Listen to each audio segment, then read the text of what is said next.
जिस्म से बदबू आने का होम्योपैथिक इलाज।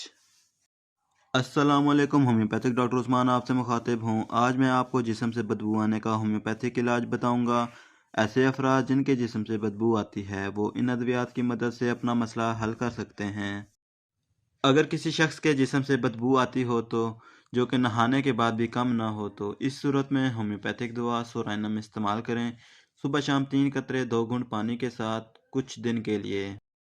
अगर किसी शख्स को पसीने की वजह से जिस्म से बदबू आती है और बदबू ऐसी है कि सब कुछ करने से भी नहीं जाती तो होम्योपैथी की इस दवा को ज़रूर इस्तेमाल करें। दवा का नाम है मर्कसाल। सुबह शाम 5 कतरे 2 घूंट पानी के साथ।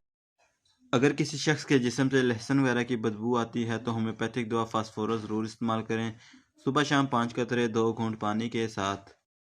मरीज के जिस्म से पसीने की वजह से खट्टी बू आना, अपनी नाक से बदबू आना, बच्चों में खट्टी बदबू वाले इसहाल आना, ऐसी अलामात में होम्योपैथिक दवा कलकेरिया कार्ब इस्तेमाल करें। सुबह शाम 5 कतरे 2 घूंट पानी के साथ।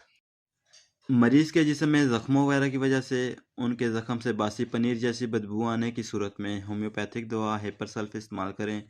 सुबह शाम 5 कतरे 2 घूंट पानी के साथ। मज़ीद अच्छी वीडियोस के लिए हमें सब्सक्राइब करें। उम्मीद है आपको वीडियो अच्छी लगी होगी। वीडियो अच्छी लगे तो लाइक और शेयर ज़रूर करें। शुक्रिया।